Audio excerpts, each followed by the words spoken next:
Hello दोस्तों, मेरा नाम गोविंद कुमार होता है और मैं आज आपके लिए क्लास 11th के लिए फर्स्ट चैप्टर जो सेट्स है वो लेके आया हूँ।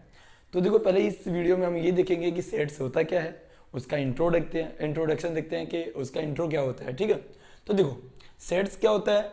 Set is a well defined collection of object. देखो पहली बात तो सेट क्या होता है, ये एक वेल डिफाइंड ऑब्जेक्ट होता है। ठीक है, यानी ऐसे ऑब्जेक्ट, बहुत सारे ऑब्जेक्ट जो अच्छे से डिफाइन किए होते हैं और उनका क्या होता है सेट्स। जैसे आपने देखोगा कभी आप कोई चीज़ लेके आते हो, सेट्स के अंदर लेके आते हो, उसके अंदर बहुत सारे सेट्स होते हैं।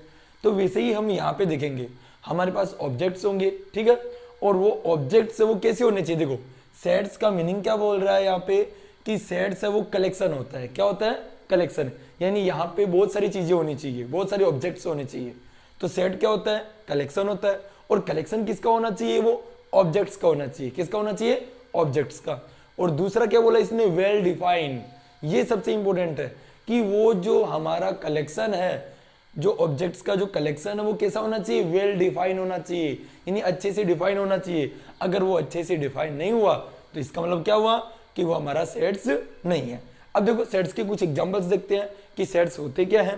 जैसे हमने एक एग्जांपल लिया है कि odd natural numbers less than tens. देखो, और एक चीज याद रखना है कि सेट्स ऐसा होता है कि आपका जो आंसर और मेरा वो आंसर दोनों का सेम होना चाहिए, वही सेट्स होता है। तो इस एग्जांपल के थ्रू देखेंगे। जैसे मैंने अगर आपको पूछा कि बेटा मुझे ऐसे 10 ऑड नेचुरल नंबर बताओ जो मतलब ऐसे 10 से छोटे हैं। ठीक है, मुझे आप ऐसे नेचुरल नंबर बताओ जो ऑड भी होने चाहिए और 10 से छोटे होने चाहिए। तो आपका आंसर, आपका, मेरा और सबका बेसिकली क्या रहेगा? सबका सेम ही रहेगा। तो आप बोलोगे सर 1 है, 2 है, 3 है, 5 है, 7 है। तो ये क्या हुआ? ये वेल डिफाइन है। इसने अच्छे से डिफाइन किया है कि ऑड नेचुरल नंबर होना चाहिए। और दूसरा क्या बोला इसने? लेस देन 10, 10 से छोटा होना चाहिए। तो ये इसने अच्छे से वेल डिफाइन किया है। और देखो इसका आंसर क्या है? 1 2 3 5 7। अब देखो ये आंसर मेरा भी यही रहेगा, आपका भी यही रहेगा, इसलिए ये अच्छे से वेल डिफाइन हो गया।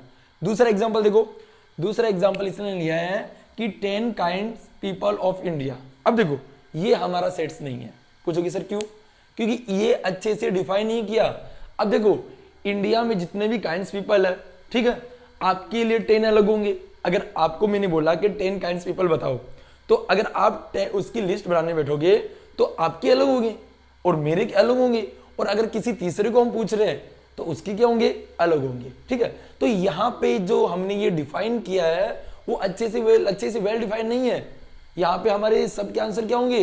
अलग होंगे। हाँ, ऐसा हो सकता है कि कुछ आंसर सेम हो सकते हैं, बट सबके सब तो सेम नहीं हो सकते, तो वो अच्छे से डिफाइन नहीं हुआ। बट हमने जो ये फर्स्ट एग्जाम्पल देखा था, वो चाहे आप 100 लोगों से पूछो, 1000 पीपल से पूछो या 1 लाख पीपल से पूछो, सबका आंसर क्या रहेगा? सेम। यानी ये हमारे क्या होगी? ऑड नेचुरल नंबर होगी, जो क्या है? लेस देन 10 है। ठीक है, अब इसके बाद में सेट्स हमने ये पढ़ लिया कि सेट्स होता क्या है। दूसरा अगर मैं आपको पूछूं कि 10 रिचेस्ट पीपल बताओ, ठीक है, in India 10 richest people in India. तो देखो इंडिया के अंदर जो 10 रिचेस्ट पीपल है, तो उनके अगर टेबल निकालेंगे तो वो आपका भी सेम रहेगा, मेरा भी सेम रहेगा, सबका सेम रहेगा। तो रिचेस्ट पीपल तो सेम है।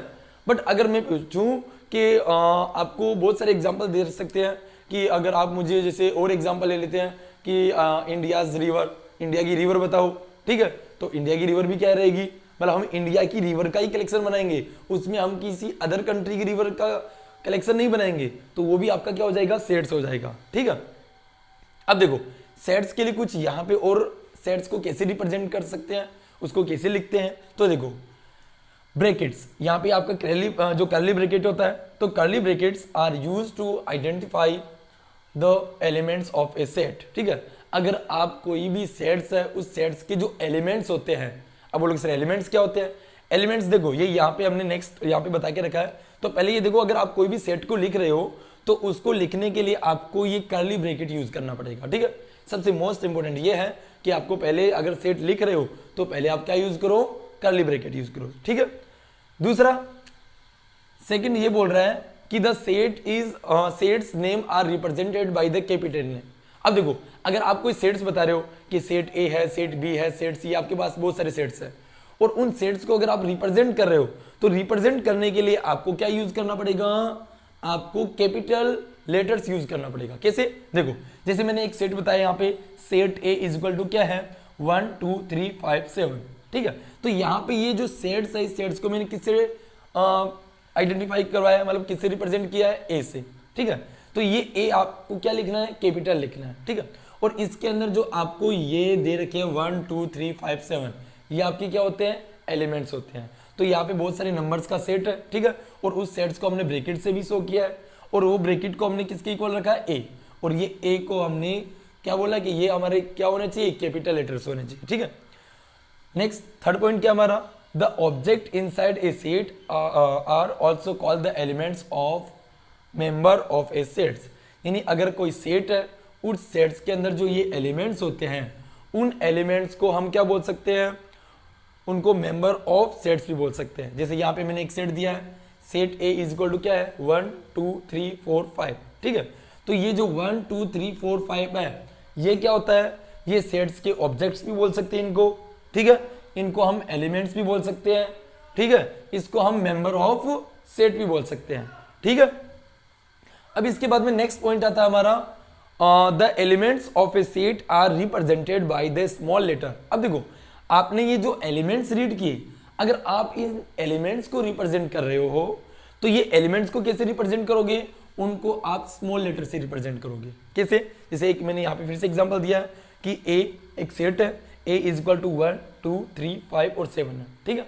अब यहाँ पे जो ये हमारे एलिमेंट्स है, जैसे मैंने ए को रिप्रेजेंट किया है, तो ए इज इक्वल टू यहाँ पे 1 है, तो इसको 1 को हमने ए से रिप्रेजेंट किया है कि ए इज इक्वल टू क्या है 1 है, ठीक है।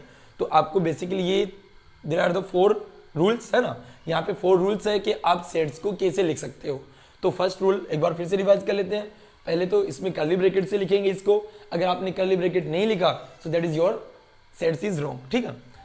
सेकंड हमने यूज किया कि द सेट्स नेम है वो आपको कैपिटल लेटर से रिप्रेजेंट करना है, ठीक है।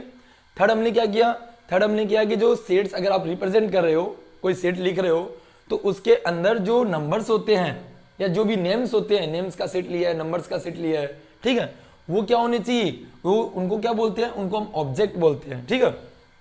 उनको हम एलिमेंट्स बोलते हैं, मेंबर्स ऑफ सेट्स बोलते हैं, ठीक है।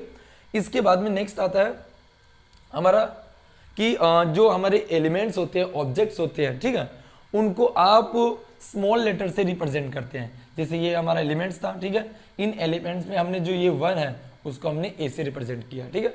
तो आज हम इतना ही देखेंगे, इसके बाद में नेक्स्ट वीडियो में हम इसके बारे में और डिस्कस करेंगे कि सेट्स है और कौन कौन से सेट्स होते हैं, टाइप्स ऑफ सेट्स, वो सब देखेंगे, ठीक है। आज के लिए हम इतना ही करते हैं। ओके फ्रेंड्स, अगर आपको हमारा वीडियो पसंद आया तो हमारे वीडियो को लाइक करें, शेयर करें, और जिसने भी अभी तक हमारे चैनल को सब्सक्राइब नहीं किया तो प्लीज़ हमारे चैनल को सब्सक्राइब कीजिए। Thank you.